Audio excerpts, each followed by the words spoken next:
I have booked over 500 calls all directly from YouTube just in 2025 across all the channels that I work with. So in this video, I am breaking down the exact steps that I took to achieve that. So then after this video, you can take away what I've told you, implement it yourself, and start seeing similar results for your business. Let's get into it. So the first thing that I want to talk about is essentially what content should you actually be posting as a B2B and how often. This video specifically for B2Bs and B2C content is slightly different, but we prioritize and we mainly work with B2B companies. So what content should you be posting, right? There are two types of videos we have found that worked really well this year, and that's essentially how-tos and educational videos.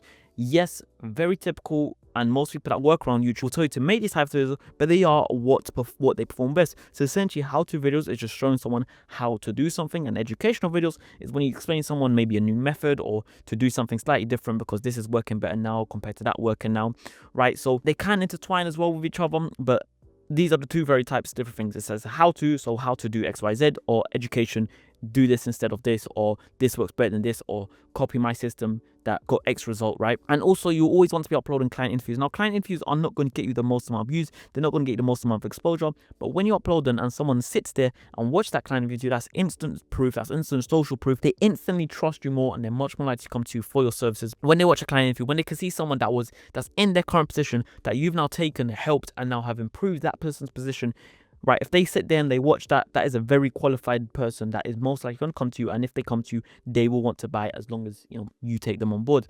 Whilst these videos, like I say here, will not get many views, they will be the highest converted videos and just really good social proof. Like I said, you have to think about who is sitting. Think about the type of person who will watch a client interview. The only person who's going to be watching a client interview is someone that is ready to buy your service, someone that wants to buy your service, and someone that wants to see that improvement, right? Client interview is essentially a very boring video for the average person, except if they're interested into and potentially thinking about coming to you for your service, right? But how often should we post? And ideally, you want to have a minimum of 4 videos a month, right?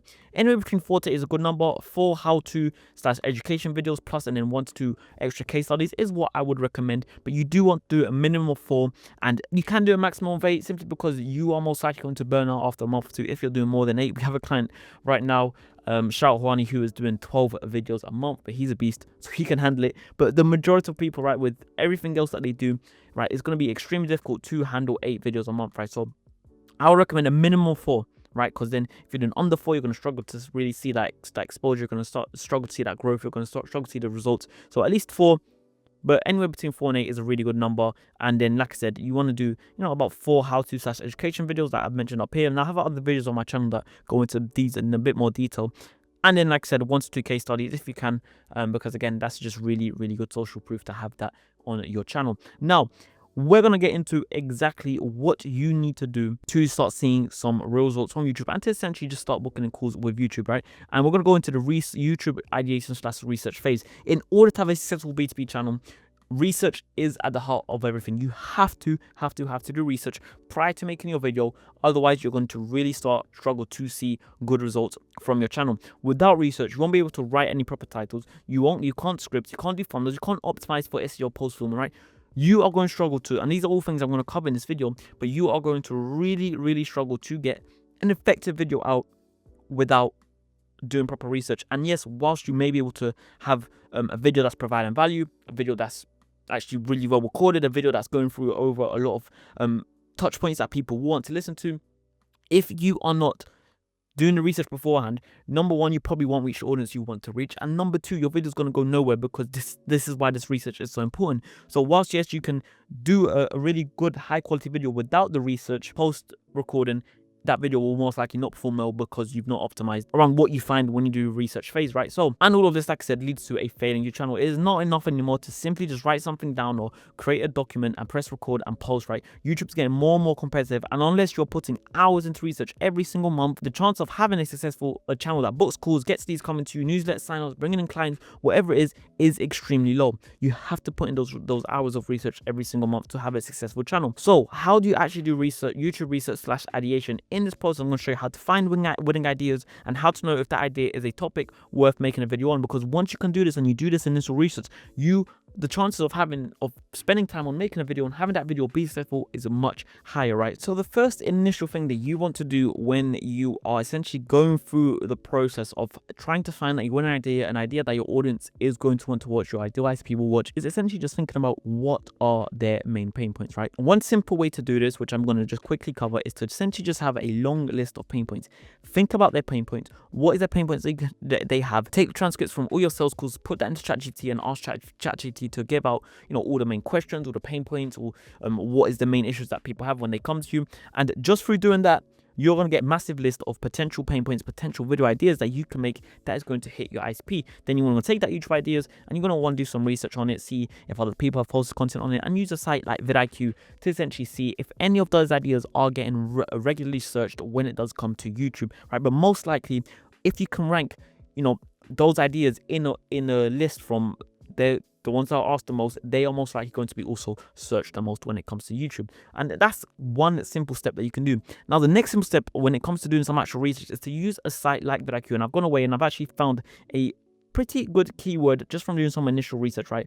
And this is retargeting Facebook ads. As you can see here, right, this has essentially 7,000 monthly searches and the competition is very, very low, which means that there's not currently many people actually, or many channels actually making content around retargeting Facebook ads. So you're going to come to vidIQ, and the way to do this is you can just go in here and you can just type in something as simple as Facebook ads, right? This is obviously a massive market. So you're going to type in Facebook ads, and as you can see, Facebook ad has 261,000 monthly searches, but the competition is medium and there's going to be, way too many people posting content related to this keyword. You also have something like Facebook ads tutorial, which again is getting 32,000 monthly searches, almost 33, and the competition is low. But again, if you go onto YouTube and you type in Facebook ads tutorials, all you're going to see is these massive channels that are ranking for it, right? So you have to find essentially keywords that there's not these bigger channels that are ranking for it. There's certain channels that, once you search that into YouTube,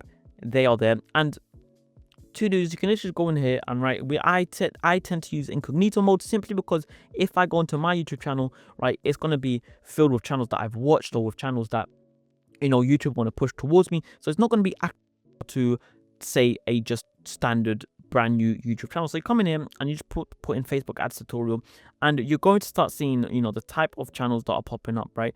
So like I said, these are all relatively big channels, and you can just start opening up these in new tabs, right, just so you can kind of see the sort of the size of these channels that are ranking for this, right? As you can see, 3 billion, right, almost 1 million subs, right? Learn with Spotify, massive channel. I just open up the 3 biggest videos essentially when it comes to the exact keyword Facebook ads tutorial, and there's a few things you want to be looking for when it comes to this, right? Number one, right, you want to look at the size of the channel, right? So these are all pretty big channels, right? All of these channels are all approaching 1 million views. This one's approaching 500k, not views, sorry, subscribers.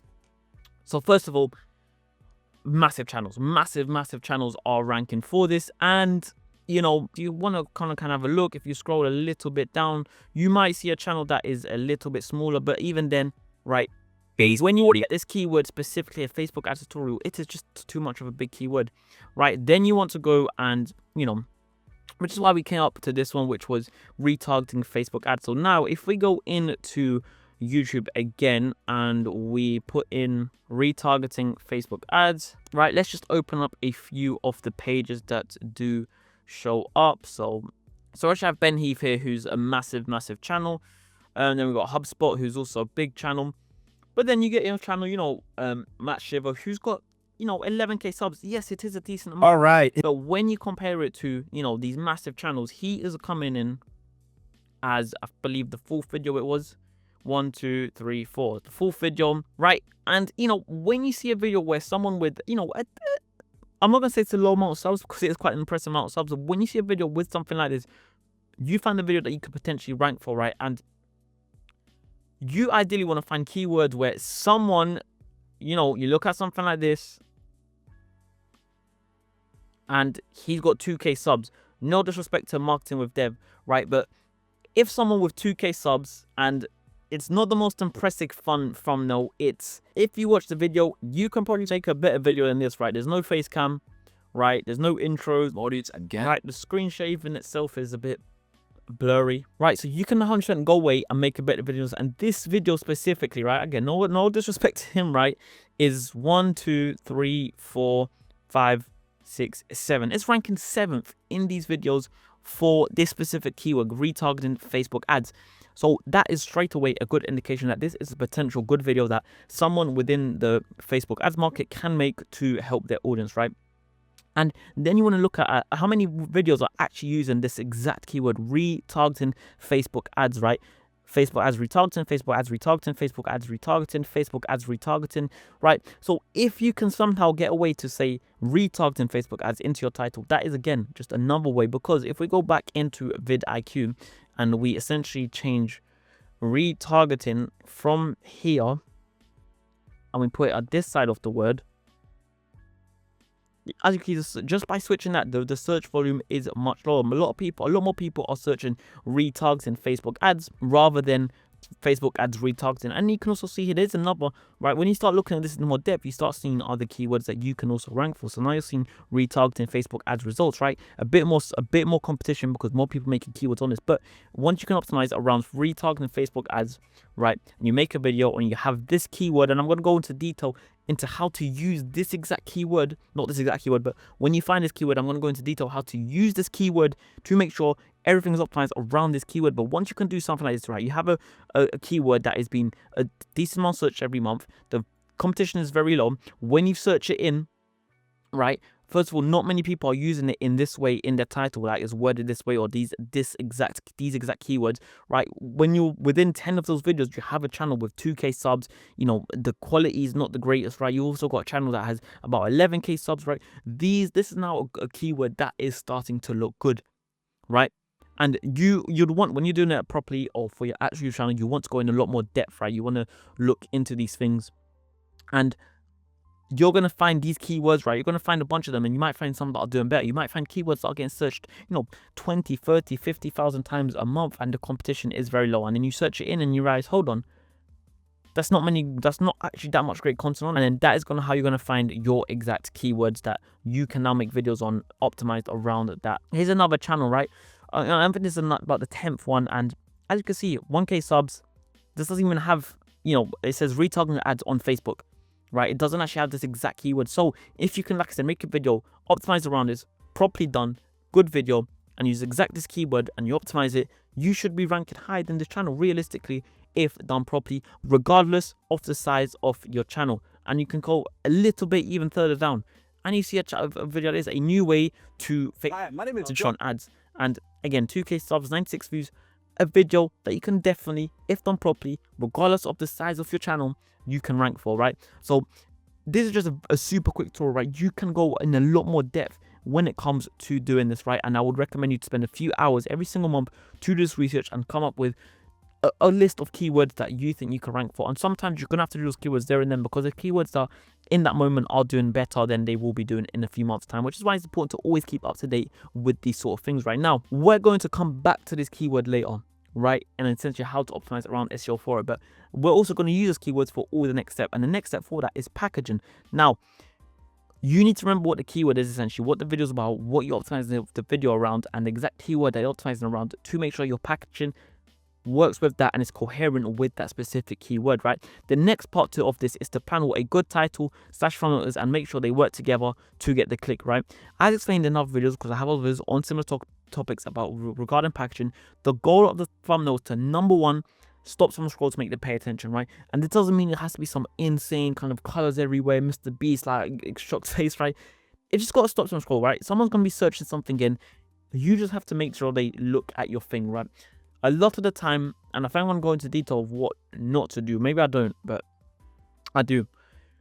People make a thumbnail where they just have a simple screenshot, or it's not that high quality, or you know, it doesn't look great.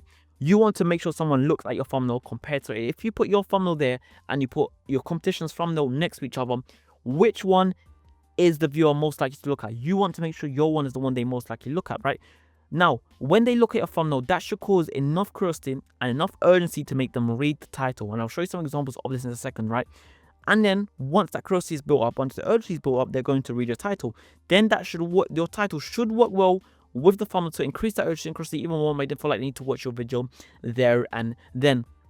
right? And this all happens in the very, very, very quick amount of time, right? We're talking about seconds here, right? A second, right? So I'm gonna look at your thumbnail, they're gonna think, oh, this is interesting, then they're gonna read your title. Your title's gonna make them build across even more, urge even more to make it feel like I need to watch your video. This happens extremely quick, right? So your thumbnail needs to be optimized. And I'll show you some examples here of what I mean, right? This is the first thumbnail that we've done for one of our clients, and the reason it works, first of all, the time, right? Numbers always work, right? 2025, so it's relevant timing to right now. You see LinkedIn, so anyone interested in LinkedIn content, anyone interested that is looking at, using LinkedIn for their business, straight away, it's gonna, again, this is gonna grab their attention. And then you see, calls bots, right? 28 calls bots, 34. These are good numbers.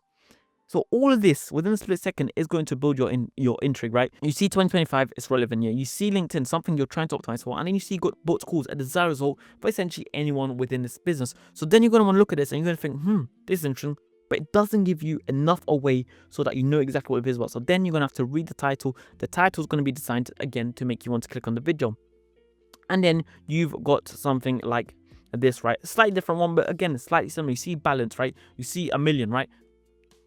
Impressive balance, right? For anyone, that is an impressive balance. And then you see here a Loom logo. So anyone interested in Loom, and you're going to assume this is to do with outreach as well, because Loom is there, you're going to be intrigued to read the title. This doesn't give you enough away so that you know exactly what the video is about, what the video is covering, but it gives you enough to build that intrigue, build that curiosity, then read the title, and then the title, again, is designed to make you want to click on the video. And these are two videos that have performed really, really well, right? Per video, you want to think about, what will my ICP pay attention to, right? LinkedIn, Loom, right? His ICP is interested in LinkedIn, right? In doing well on LinkedIn to get more clients coming in. His ICP is interested in Loom videos, right? Outreach, right? Getting more clients through Loom, getting more clients through outreach, right? What will build their curiosity in 2025? Calls bot, right? A balance of a million, right? Building that curiosity. And how can I make this stand out? And this goes back to the research, right? So when you're searching your keywords, when you're doing your research, you want to look at the thumbnails, right? What are these thumbnails missing? What can you add? What can you change that is going to make your thumbnails stand out when people searching this specific topic? And once you can do that, you're giving yourself a much higher chance of actually getting that click and your ICP identifying your video over your competitors right now. Here's what not to do, which a lot of people do, and it messes up their results, right?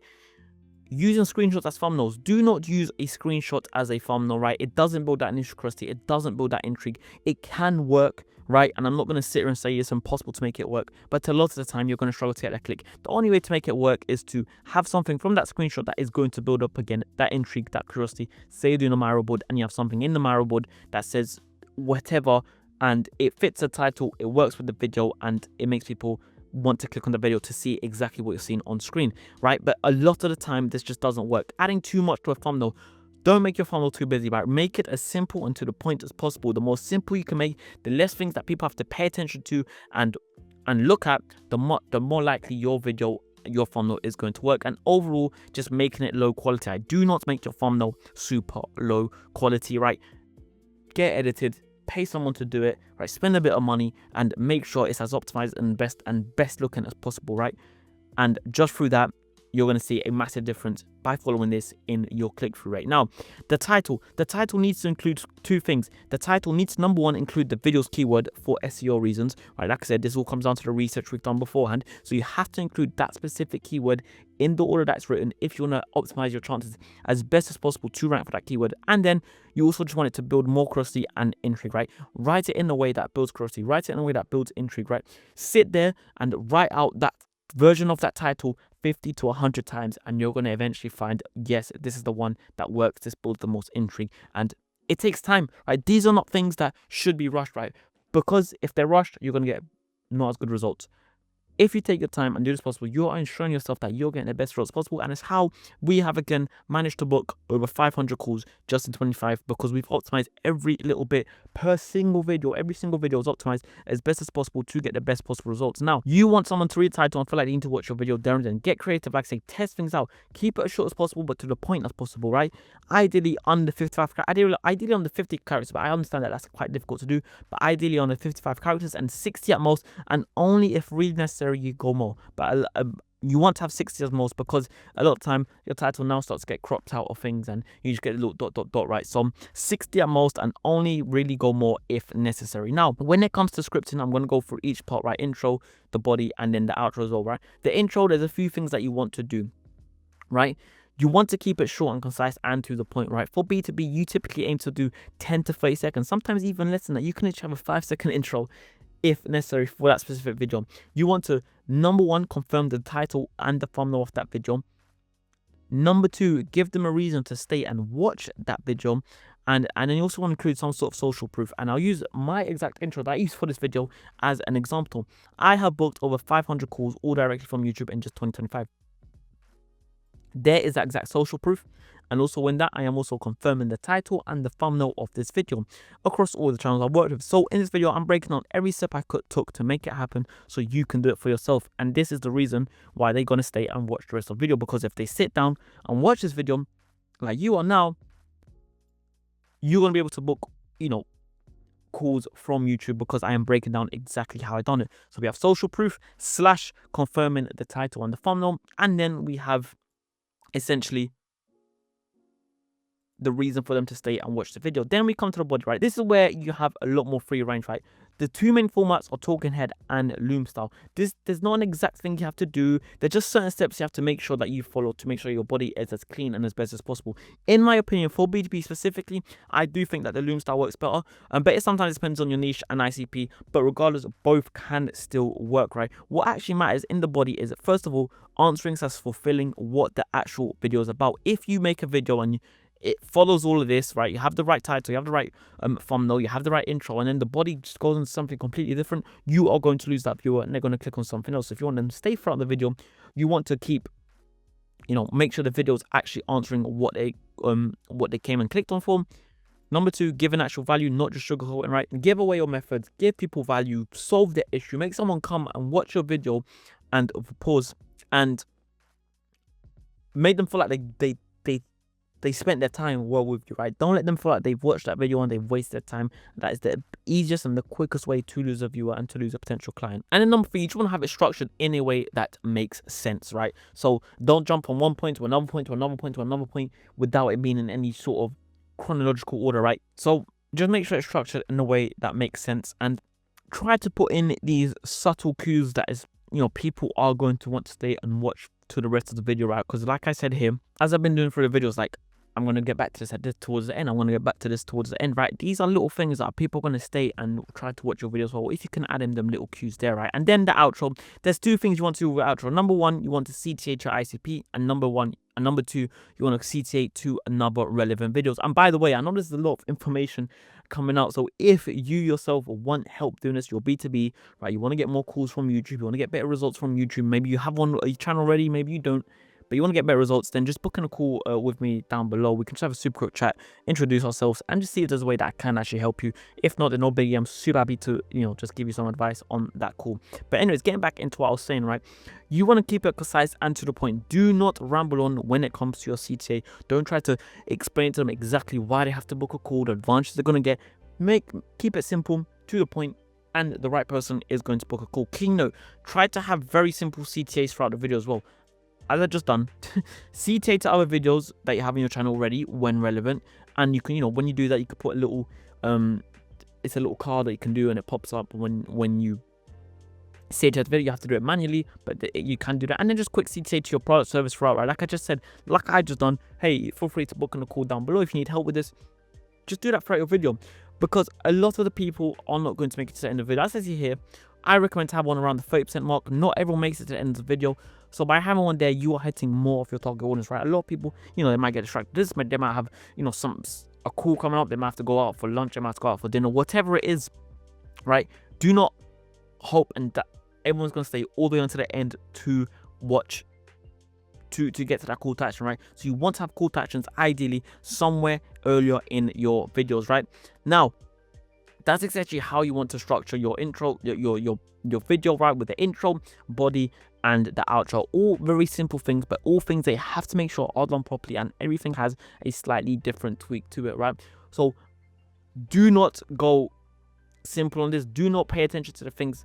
Do not just ignore this part of the process, right? Incredibly important that everything fits the script, right? And this, remember, is just one video per week that you have to do every single week. It might seem like a lot of work, right? But over time, YouTube is going to bring you the results, right? So incredibly important to follow this, as I say. Right now, once that's recorded, you're obviously going to record this, right? And then you're going to either edit it yourself, which I would recommend. Send it to your editor. Your editor's going to cut up, edit it, make it look all nice, cut out any mistakes that you make, etc. And then after that, it comes to the SEO / how to write a description, right? The goal with SEO optimization is use all the information we got from the research phase, so that keyword, the videos that we've seen, and implement it into the description to make sure that that specific video that we're recording is reaching our target audience.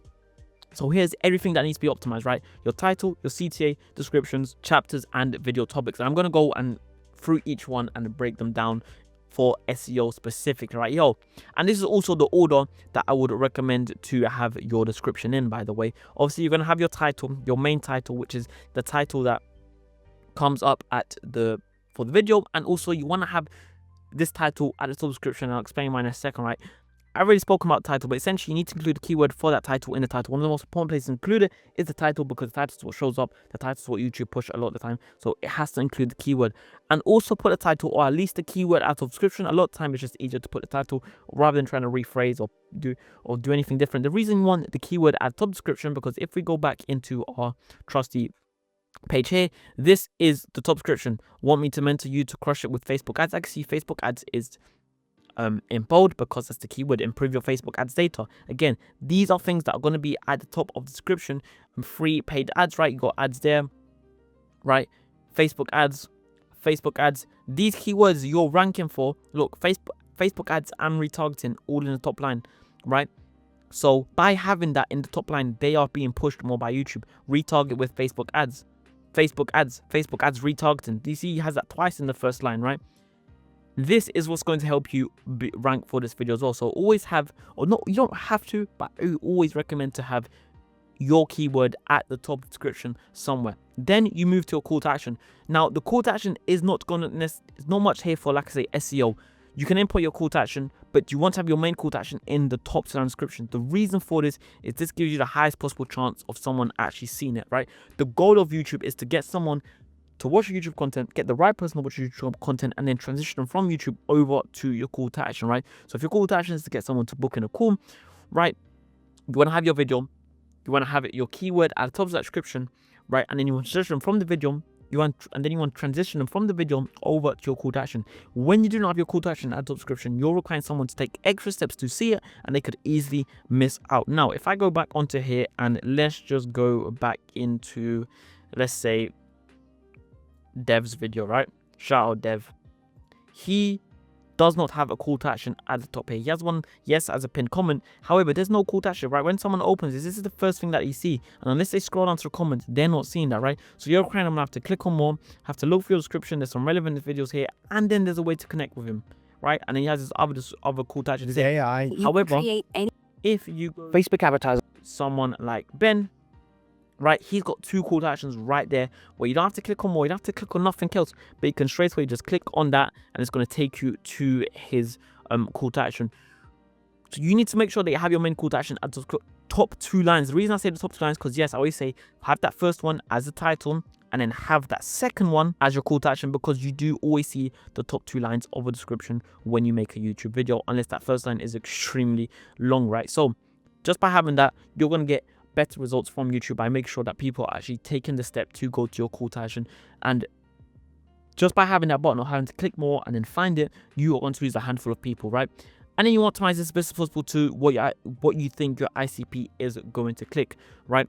Whatever words you can use, whatever way you can make them click, whatever sort of, if it's a lead magnet, what's going to make them click on that lead magnet, right? Some videos you may have a different main call to action, so you have to optimize the CTA based on that video. For example, a video based around the lead magnet, the main call to action would be that lead magnet. So if you're making a video that's promoting that lead magnet, right, then your main call to action should be that lead magnet to essentially get email signups, right? That's the whole point of lead magnet, to not get email signups. So you're not collecting all this email data from potential clients or from potential leads, and then you use that lead magnet Or if it's just to book calls, right, put that as your main call to action, but always optimize around your main call to action. Right now, the description, what the videos is actually covering, right?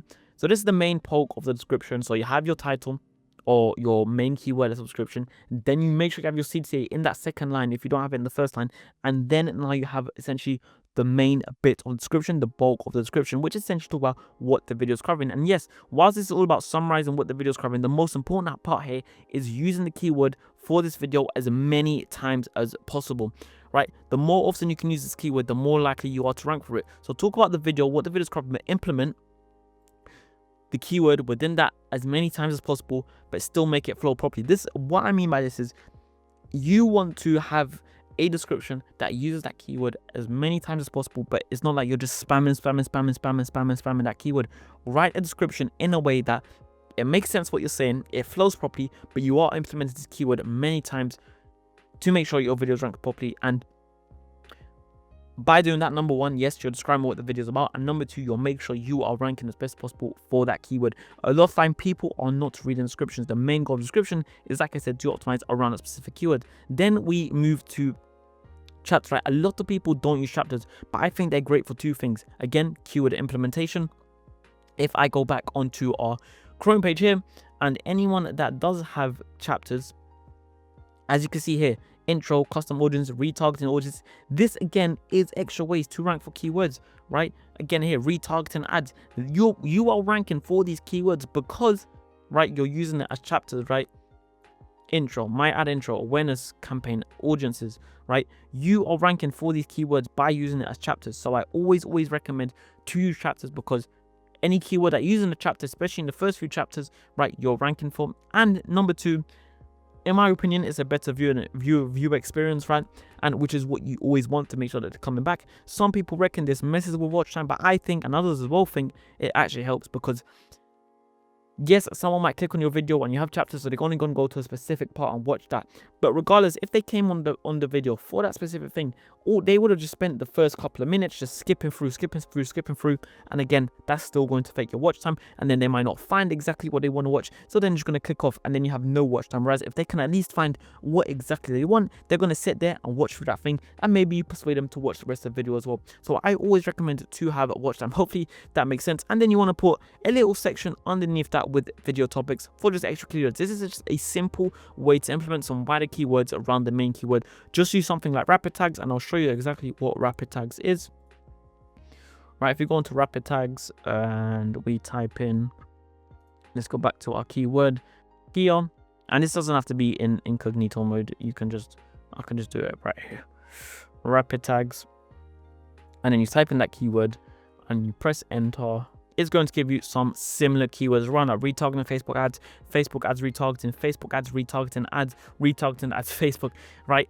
And it's just going to give you a bunch of similar keywords to that you can also rank for. Then you just copy these tags and you go in and you put this at the bottom of your description, again just for a bit of extra push, a bit of extra keywords you can use. And then you also want to copy and paste those same tags into the tag section, just again a tiny bit. It's not going to have a massive effect on your video, but it's all these little tweaks that you want to make, all these little trends, all these little changes you want to make, that's going to help you optimize your channel as best as possible to make sure that you are ranking. Now listen, what I will say about what I've gone through in this video is you need to optimize all of this as best as possible. This is not a thing that is rushed, right? When you rush this and when you don't put your time into the research specifically, and then you don't put time into thinking about what the thumbnails are going to look like, what the packaging is going to look like, what's put in your title, right? And then you don't think about the script and how to structure your video and what to put in your intro, your outro, you will have a losing channel. And even if your channel you think is doing pretty well, start implementing these little things and you are going to start to see changes. You're going to start seeing videos that are going to perform much better, right? I highly encourage you to make sure you take these steps that I'm covering in this video to make sure you're getting the best possible results when it does come to YouTube. Now, if you are a B2B business and you want to start booking more calls from YouTube, then booking a call down below. We can run through your current YouTube channel if you have one for your business, and I can also suggest some important ways and some good ways that you can start seeing better results right now when it does come to YouTube. And if you're not ready for that yet, I would recommend to watch my previous video, which is on screen now, which I go over exactly how you can start generating consistent leads directly from YouTube for your business. So I would recommend to go watch that. I'll see you there. Take care. Have a good one, and bye bye.